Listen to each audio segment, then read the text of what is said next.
Bharatiya Janata party के राष्ट्रीय अध्यक्ष जगत प्रकाश नड्डा के बिलासपुर पहुंचने पर बीजेपी कार्यकर्ताओं ने जोरदार स्वागत किया। इस दौरान प्रदेश के मुख्यमंत्री जयराम ठाकुर सहित सरकार की पूरी कैबिनेट मंत्री और बीजेपी विधायक भी मौजूद रहे। मुख्यमंत्री जयराम ठाकुर ने हिमाचली टोपी पहनाकर पार्टी के राष्ट्रीय अध्यक्ष का स्वागत किया। वहीं इस दौरान बिलासपुर भाजपा के जिला अध्यक्ष स्वतंत्र सांख्या ने पार्टी के राष्ट्रीय अध्यक्ष का गुर्ज देकर स्वागत किया।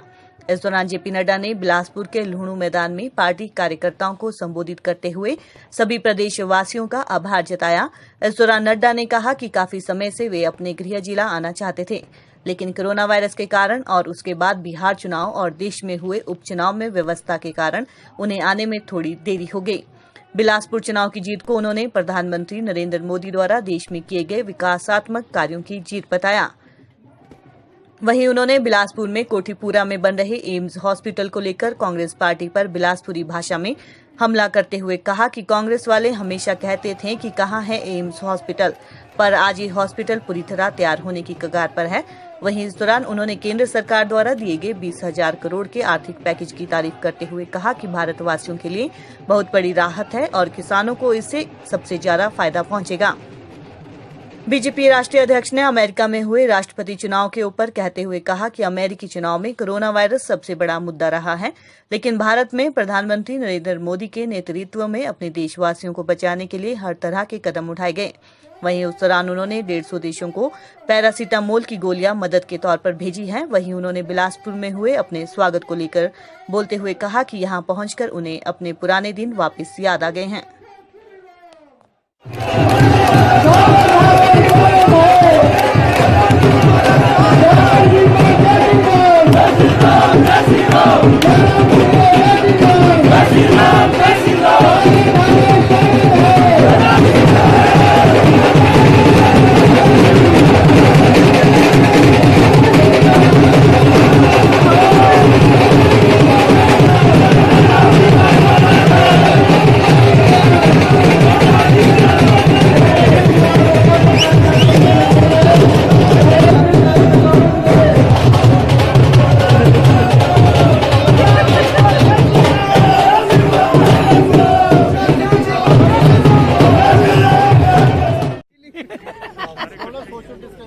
थोड़े सोशल डिस्टेंसिंग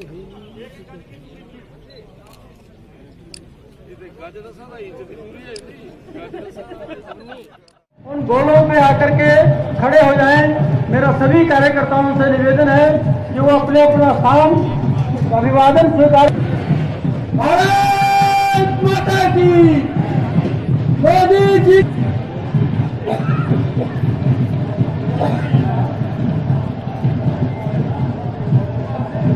मेरा सभी कार्यकर्ताओं से निवेदन है जो अपना स्थान ग्रहण करें। सभी कार्य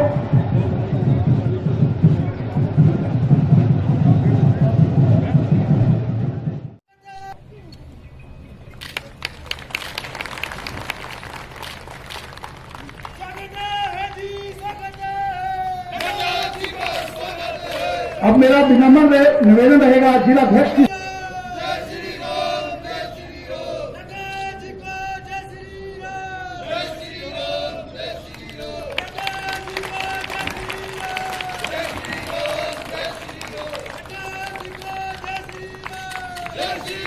हमारे बीच में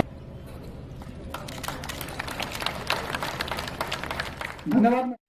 स्वागत है भाई, स्वागत है, स्वागत है भाई, स्वागत है।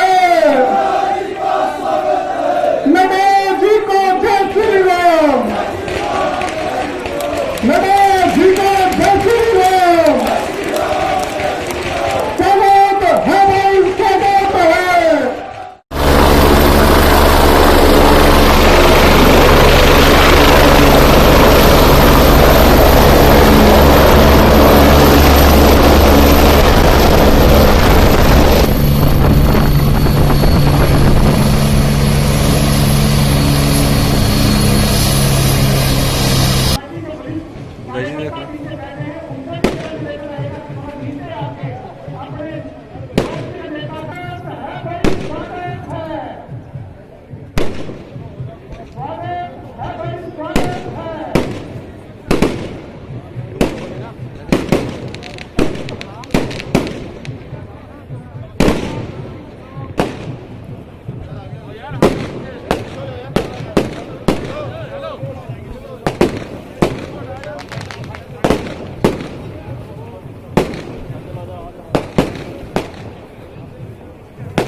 रहेगा कि वो ग्राउंड के अंदर तुरंत पहुंच जाए। भारत माता की स्वागत है भाई, स्वागत है, स्वागत है। नड्डा जी तुम आगे बढ़ो,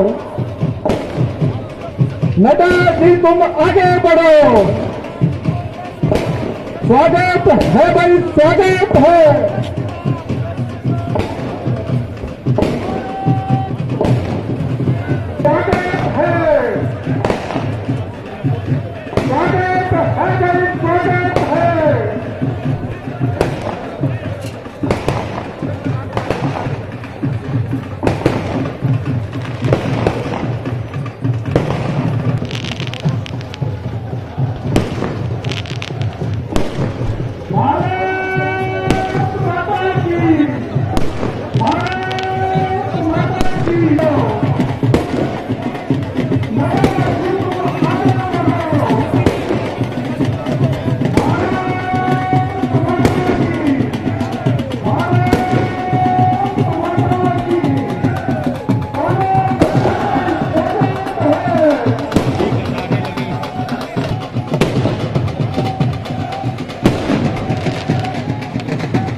सम्माननीय जयराम ठाकुर जी, हमारे प्रदेश के जुझारू और कर्मशील अध्यक्ष भाई सुरेश कश्यप जी,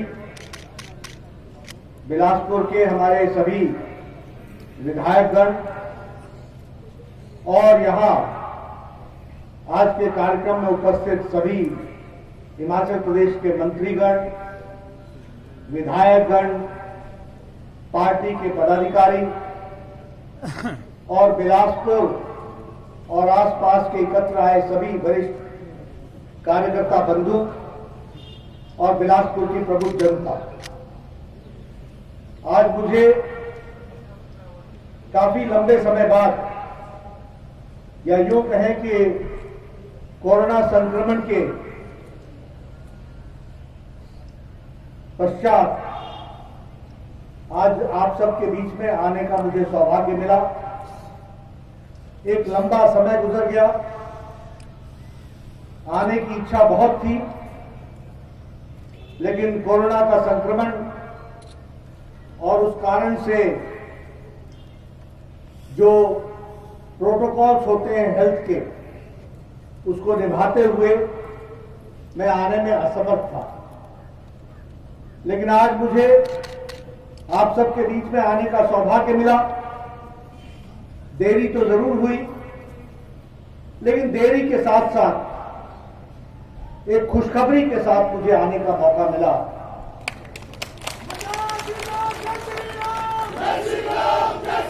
और आप सब लोगों ने जिस गर्मजोशी के साथ मेरा स्वागत किया और दोनों चीजों का ध्यान रखा, भावनाओं का भी और स्वास्थ्य के प्रोटोकॉल का भी। अब मेरे बारे में तो बड़ा स्पष्ट शुरू से मुझे कहते थे कि जफ्फी लगाता है, अब आज भी इच्छा थी, लेकिन प्रोटोकॉल, कोरोना का संक्रमण, ऐसी परिस्थितियों में आप सब लोगों ने जिस भावना के साथ मेरा स्वागत किया है, उसके लिए मैं आप सबको कोटि कोटि धन्यवाद देता हूं, आपका अभिनंदन करता हूं। तय आप करेंगे कि खर्च कैसे करना है, पैसा मोदी जी भेजेंगे, यहां हमारे किसान उसको खर्च करेंगे, इस बात को ध्यान रखें। आप तय करो कि आपने कहां बनाना है अनाज का स्टोरेज, आप तय करो कहां बनाना है कोल्ड स्टोरेज, आप तय करो कौन सी सड़क बनानी है ताकि मंडी तक हमारा सामान पहुंच सके, आप तय करो कि कौन सी इंडस्ट्री लगानी है जिसके कारण हमारा मक्का का वैल्यू एडिशन हो सके और हम लोग अपने मक्की को यहीं से उसका वैल्यू एडिशन करके उसको आगे बेचने का काम करें। इस बात को हमको तय करना है। नए रास्ते, नए तरीके, हमारे सेब के बागीचे वाले वो सिर्फ सेब ही क्यों बेचे? वो सेब का एंड प्रोडक्ट क्यों ना बेचे? और उस एंड प्रोडक्ट को बेचने के लिए मोदी जी का आर्थिक मदद लेकर के हम यहां क्यों न फैक्ट्री लगाए, इस बात की हमको चिंता करनी। इसलिए मैं निवेदन करना चाह रहा हूं, ये बदलता भारत है, आत्मनिर्भर भारत की ओर जा रहा है, लोकल फॉर वोकल। चंबा का रुमाल, हमारे कुल्लू की शॉल, हमारे कुल्लू की टोपी जो अब अंतर्राष्ट्रीय हो गई। देखिए, आप समझिए, मोदी जी अगर ट्रंप को गिफ्ट देते हैं तो वो कुल्लू की टोपी देते हैं, हिमाचल की टोपी देते हैं, ये हमको समझ। इसलिए मित्रों, मोदी जी के नेतृत्व में देश बहुत बदला है। आपके साथ शामिल होकर के उनको धन्यवाद देता हूं, जो दिन रात मेहनत करते हुए ये नतीजे ऐसे ही नहीं आए हैं। ये नतीजे इसलिए नहीं आए हैं, ये इसलिए आए हैं क्योंकि उन्होंने जिस तरीके से देश को चलाया है और गरीब, वंचित, पीड़ित, शोषित, किसान, युवा, इन सब की चिंता की है, उसका ये नतीजा है। महिला शक्ति को जागृत किया, उसकी ये ताकत है कि उसके कारण आज चाहे चुनाव मणिपुर में हो, चाहे चुनाव लद्दाख में हो, चाहे चुनाव केरल में हो, चाहे कर्नाटक में हो, चाहे मध्य प्रदेश में हो, चाहे हमारे उत्तर प्रदेश में हो, सब जगह कमल ही कमल खिलता है। इसको हमको समझना है। भारतीय उच्च अध्ययन संस्थान अपनी स्थापना की 55वीं वर्षगांठ मना रहा है। भारतीय उच्च अध्ययन संस्थान की 55वीं वर्षगांठ पर एक वेबिनार का आयोजन किया गया, जिसमें नई शिक्षा नीति पर शिक्षा जगत के विद्वानों ने अपने विचार रखे। केंद्रीय शिक्षा मंत्री रमेश पोखरियाल निशंक ने वेबिनार के माध्यम से कहा कि नई शिक्षा नीति के तहत 3 वर्ष से शिक्षा शुरू होगी। विद्यार्थियों को क्षेत्रीय भाषाओं में पढ़ाया जाएगा। अब विद्यार्थियों को रिजल्ट कार्ड नहीं बल्कि प्रोग्रेस कार्ड दिए जाएंगे। अनुसंधान में पेटेंट भी करेंगे, टैलेंट भी देखेंगे। निशंक ने कहा कि नई शिक्षा नीति में उनका नेशन फर्स्ट, करेक्टर बेस्ट पर जोर रहेगा, जिसमें भारतीय उच्च अध्ययन संस्थान महत्वपूर्ण भूमिका अदा कर सकता है। भारतीय उच्च अध्ययन संस्थान के निदेशक प्रोफेसर मकरंद आर परांजपे ने बताया कि नई शिक्षा नीति तमाम परिवर्तनों के साथ लाई गई है। 21वीं शताब्दी ज्ञान की सदी के रूप में सामने आएगी। इस संस्थान से देश को बहुत बड़ी आशाएं हैं। इस संस्थान में 2 लाख लेखों को संजोकर रखा गया है, जिनको डिजिटल कर दुनिया में पहुंचाया जाएगा। दुनिया के 127 विश्वविद्यालयों के साथ जुड़े हुए हैं, उनके साथ मिलकर शोध करेंगे। संस्थान में अमेरिकन शोधार्थी पाणिनि की अष्टाध्यायी पर शोध कर रहे हैं। ऐसी तमाम चीजें हैं जो नई शिक्षा नीति के लिए उपयोगी सिद्ध हो सकती हैं। कोरोना के चलते बंद पड़े संस्थान को जल्द ही पर्यटकों के लिए खोल दिया जाएगा। टेक्नोलॉजी और फॉर्म की भी गठन कर रहे हैं, नेशनल एजुकेशन टेक्नोलॉजी फॉर्म। ये तकनीकी अंतिम छोड़ करके बच्चे को भी उसकी तकनीकी का लाभ मिल सके और उस तकनीकी को हम दुनिया के शीर्ष तक भी लेकर के जा सकते। ये जो नई शिक्षा नीति है, तमाम और तमाम प्रकार के परिवर्तनों के साथ ये आई है।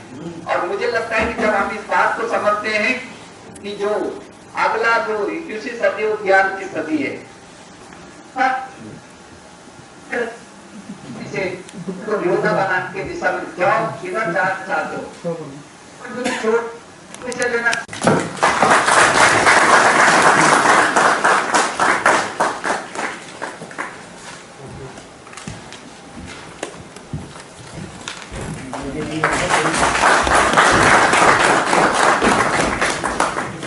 His Holiness the 14th Dalai Lama ने ये लेक्चर दिया था इंडिया इंटरनेशनल सेक्टर में। और दूसरा जो है हमारा रविंद्रनाथ टैगोर के प्रधानमंत्री जी बार बार कहते हैं, मुझे अच्छा लगता है उनको इस बात को। आखिर विश्व में हम देने के लिए पैदा हुए हैं, भारत के लोग, हमें देने का सामर्थ्य है, क्षमता है, हमारा विजन है, मिशन है, हमें ताकत है, हमें ज्ञान है, विज्ञान है, हम संस्था अध्यापक है और 33 करोड़ छात्र छात्र हैं, 15 से 16 लाख स्कूल और उनके अभिभावक। ये है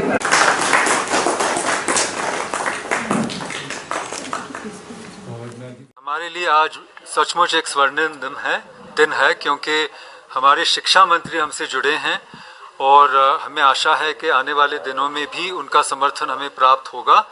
और हमारी कई नई योजनाएं हैं, उसके लिए भी उनकी मदद तो चाहिए ही हमें। जैसे हम एक यहाँ इंडियन सिविलाइजेशन स्टडीज सेंटर बनाना चाहते हैं और उसके लिए ऑलरेडी हमारे पास जो रकम है वो एक जो प्रोजेक्ट हमारा बंद हो चुका है तो उसकी रकम हमारे पास है और उसके सूद से भी हम ये सेंटर शुरू कर सकते हैं। तो उसके लिए शिक्षा मंत्रालय की अनुमति की आवश्यकता है। हमने प्रोजेक्ट तो भेजा है, लेकिन हम इस राह में सक्रिय होना चाहते हैं। इसके अलावा इंडिया एट 75 जो हमारे पीएम साहब की मुहिम है, उसमें भी हम जुड़ना चाहते हैं, क्योंकि स्वतंत्रता का जो युद्ध हुआ उसमें ये जगह बहुत महत्वपूर्ण रही। यहाँ भी पार्टीशन की बात हुई, रैडक्लिफ लाइन यहीं खींची गई। इसलिए उपनिवेश से मुक्ति पाने का जो संघर्ष था उसमें इस जगह का बहुत महत्वपूर्ण योगदान रहा है। इसलिए हम उस कार्यक्रम को टुवर्ड्स फ्रीडम कहना चाहते हैं कि जो इंपीरियलिज्म उपनिवेश था वहाँ से जाके हम टुवर्ड्स फ्रीडम यानी स्वतंत्रता की ओर ये 2020 के लिए हम करना चाहते हैं। इसलिए यहाँ का जीर्णोद्धारण होना बहुत ज़रूरी है, तो उसकी भी हमें अनुमति मिल चुकी है। पहली बार 1888 के बाद इसका कॉम्प्रिहेंसिव रेनोवेशन और रिपेयर और रेस्टोरेशन होने जा रहा है। ऐतिहासिक रिज मैदान, मॉल रोड समेत शहर की तमाम बड़ी सड़कों की अब हाईटेक स्वीपिंग मशीनों से सफाई की जाएगी। स्मार्ट सिटी मिशन के तहत इटली से मंगाई गई 2 मशीनें शिमला पहुंच गई है। 4 करोड़ 60 लाख रुपए में खरीदी ये मशीनें नगर निगम की टूटीकंडी पार्किंग में पार्क की गई है। ट्रायल के बाद ही इन्हें फील्ड में उतारा जाएगा। नगर निगम आयुक्त आशीष कोहली ने बताया कि स्मार्ट सिटी के तहत ये मशीनें इटली से मंगाई गई है। इन मशीनों की कीमत 4.5 करोड़ से अधिक है। उन्होंने बताया कि ये मशीन शिमला पहुंच गई है।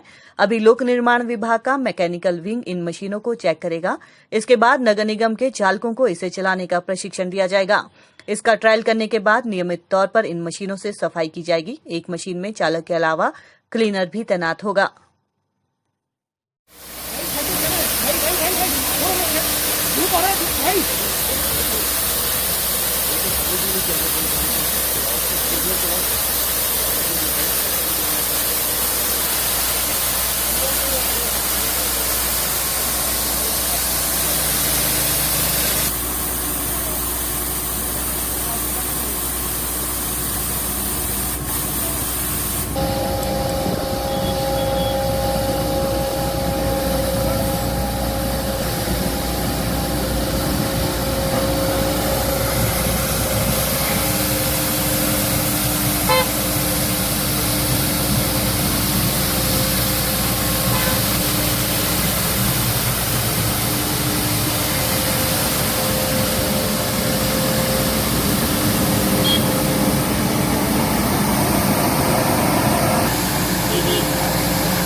म्युनिसिपल कॉरपोरेशन शिमला सदैव कोशिश करता है कि शहर में सफाई व्यवस्था को और बेहतर कैसे बनाया जा सके, और इसी कड़ी में हमने स्मार्ट सिटी के अंतर्गत 2 स्ट्रीट स्वीपिंग के लिए काफ़ी हाई एंड मशीन्स मंगाई हैं जो इटली से इंपोर्ट की गई हैं और जो कि शिमला में पहुंच भी गई हैं। तो इनका जो खर्चा है वो 4.5 करोड़ के आसपास है। इसी के साथ साथ इन मशीन्स को चलाने के लिए इनके स्पेयर पार्ट्स भी बड़े एक्सपेंसिव हैं और उनका भी हमने ऑर्डर दे दिया है और वो स्पेयर पार्ट्स भी हमारे पास तुरंत आ जाएंगे। हम इसका अभी शिमला में, जैसे मैं बता रहा था, ये पहुंच गई है। हम इसका अभी ट्रायल रन करेंगे और ट्रायल रन करने के बाद हम इनको जो प्रपोज कर रहे हैं कि कंप्लीट मॉल एरिया जो कि स्टार्ट हो जाए छोटा शिमला से और चौड़ा मैदान तक, रिज का एरिया, उन एरियाज पे इनको यूटिलाइज करेंगे और उससे ऑब्वियसली हमारी जो स्ट्रीट स्वीपिंग में मैन पावर की भी सेविंग होगी। जो अभी हमारी मैन पावर यहाँ पे लगी हुई है रिज या मॉल के एरिया, उनको हम और जगह यूटिलाइज कर पाएंगे। इसमें हाई प्रेशर के थ्रू जो जैसे हमारे साइन बोर्ड्स और हैं उनको भी साफ करेंगे जी। ये स्नोफॉल के लिए तो नहीं है, उसके लिए कॉरपोरेशन ने और प्रबंध किए हैं जिसमें कि हमारे पास ऑलरेडी अपने रोबोट्स हैं, जेसीबीज हैं और कुछ हमने टेंडर भी कर रहे हैं और उनको वल्नरेबल पॉइंट्स पर उन मशीन्स को हम खड़ा करेंगे ताकि स्नो इमीडिएटली रिमूव की जा सके। हम प्रयास कर रहे हैं, थोड़ा स्टडी कर रहे हैं कि उनकी कितनी कॉस्टिंग पड़ेगी, और स्नो कटर का हम देख रहे हैं। उसमें एक तो थोड़ा छोटा स्नो कटर है जो मैनुअली चलता है, उसकी पॉसिबिलिटी एक हम लेने की तो कोशिश करेंगे कि इन विंटर्स में ही स्नोफॉल से पहले हो जाए। दूसरा जो स्नो कटर है वो बड़ा होता है और उसमें एक्सपेंसेस को थोड़ा देखा जा रहा है, और साथ ही ये भी एक्सप्लोर कर रहे हैं कि जो हमारी ऑलरेडी जेसीबी चल रही हैं उनके साथ कोई अटैचमेंट लगा के भी स्नो रिमूवल का काम हो सके। जो अभी तो जो कंपनी के रिप्रेजेंटेटिव्स हैं जिनसे हम ले रहे हैं उनके साथ मिलके ही हमारे स्टाफ को प्रशिक्षण दिया जाएगा और तभी इसका उपयोग होगा। न्यूली कुल्लू सैंज घाटी में क्षेत्रीय विधायक सुरेंद्र शौरी ने न्यूली शैंशर सड़क का निरीक्षण किया और विभाग व ठेकेदार को सड़क का काम तेजी से करने के निर्देश दिए ताकि हिमाचल सरकार की बस सेवा आरंभ की जाए। विधायक ने कहा कि इस सड़क के लिए शैंशर देहुरी धार के लोगों ने 60 बीघा जमीन दान की है। इसके अतिरिक्त अटल आदर्श स्कूल शैंशर की ज्वाइंट इंस्पेक्शन की रिपोर्ट सरकार को भेजी है। उन्होंने कहा कि जल्द ही इस मामले पर भी मुख्यमंत्री से बात की जाएगी। उन्होंने कोरोना महामारी को लेकर लोगों से सतर्क रहने की भी अपील की है। एप्पल न्यूज के लिए बंजार से महेंद्र सिंह की रिपोर्ट। लोकप्रिय विधायक श्रीमान सुरेंद्र शौरी जी ने अपने विधानसभा क्षेत्र के न्यूली से शैंशर रोड का विजिट किया है और उन्होंने विभाग को निर्देश दिए है कि इस रोड को जल्द से जल्दी टायरिंग करके HRTC बस का समाधान किया जाए। और साथ में उन्होंने ऋषि मंदिर के पास बन रही पंचवाटिका का भी विजिट किया और जिसका माननीय मुख्यमंत्री श्री जयराम ठाकुर जी ने ऑनलाइन उद्घाटन भी किया था।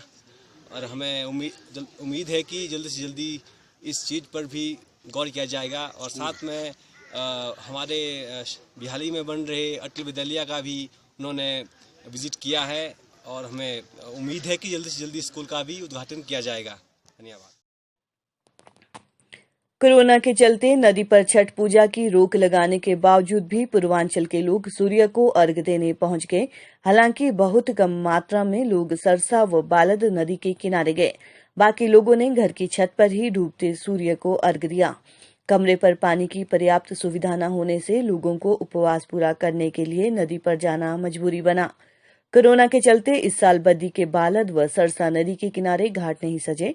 सन सिटी के समीप हरियाणा राज्य में पूर्वांचल जन कल्याण समिति ने सीमेंट से पक्का घाट बनाया हुआ है जिसमें पाइप से पानी भरा जाता है, लेकिन इस साल हरियाणा राज्य की ओर से समिति को परमिशन न मिलने से इस घाट पर पूजा नहीं हुई। समिति ने सभी लोगों से घर में ही पूजा करने को कहा, लेकिन इसके बावजूद भी हजारों लोग नदी के किनारे सूर्य को अर्घ देने पहुंच गए। समिति के अध्यक्ष सत्या पांडे व उपाध्यक्ष पिंटू सिंह ने बताया कि इस साल लोगों ने उपवास को लिया लेकिन अर्घ देने के लिए घाट पर नहीं गए। लोगों ने अपने घरों के छतों पर टब में पानी रखकर पूजा अर्चना की। उन्होंने बताया कि जिन लोगों को संतान नहीं होती है वे इस उपवास को करते हैं। 3 दिन तक चलने वाले इस उपवास में व्रत रखने वाला पानी का सेवन भी नहीं करता है। शुक्रवार सायं को अर्घ देने के बाद सुबह उगते सूरज को अर्घ देने के बाद इस व्रत को संपन्न किया जाएगा। एप्पल न्यूज के लिए BBN से अनवर हुसैन की रिपोर्ट।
त्यौहार है, इसके बारे में क्या बोलना चाहेंगे आप? ये छठ पूजा का त्यौहार बिहार के लिए बहुत इम्पोर्टेंट होता है, ठीक ना। और इसका स्पेशलिटी ये होता है कि हर जगह उगते हुए सूरज को पूजा जाता है और हमारे यहाँ ढलते हुए सूरज को पूजा जाता है, ठीक ना जी। तो उगते हुए और ढलते हुए सूरज को पूजा जाता है और इसमें बहुत आस्था होता है, बहुत विश्वास होता है हम लोग का, इसलिए हम लोग इसको बहुत श्रद्धा से मनाते हैं और हम जानते भी नहीं फिर भी हम। मैम, आज छठ पूजा का त्यौहार है, इसके बारे में बताइए, कैसे व्रत रखते हैं और कब से ये रीत चली हुई है? रीत तो पता नहीं सदियों से चल रही है। पहले कल का व्रत था, कई बार कल का व्रत था, आज के व्रत से हम घाट पे आए हैं, कल सवेरे भी हम घाट पर आए हैं। आपकी छठ पूजा पहली है, कितनी है आपकी छठ पूजा? ये हमारी 8वीं 7वीं है। सर, छठ पूजा का त्यौहार है, इसके बारे में क्या बोलना चाहेंगे, कैसे मनाई जाती है ये? ये छठ हमारे महापर्व माना जाता है। ये 3 दिन का त्यौहार होता है। जैसे कि अभी आज 20 तारीख है, 18 तारीख को हम लोग नहाए खाए थे, 18 कल व्रत रहे थे, आज फिर व्रत रहे हैं और आज भी शाम को अर्घ देंगे। ये सूर्य देव का अर्घ होता है और फिर कल सुबह आके अर्घ दे करके उगते हुए सूर्य को अर्घ देकर पर्व समाप्त हो जाएगा।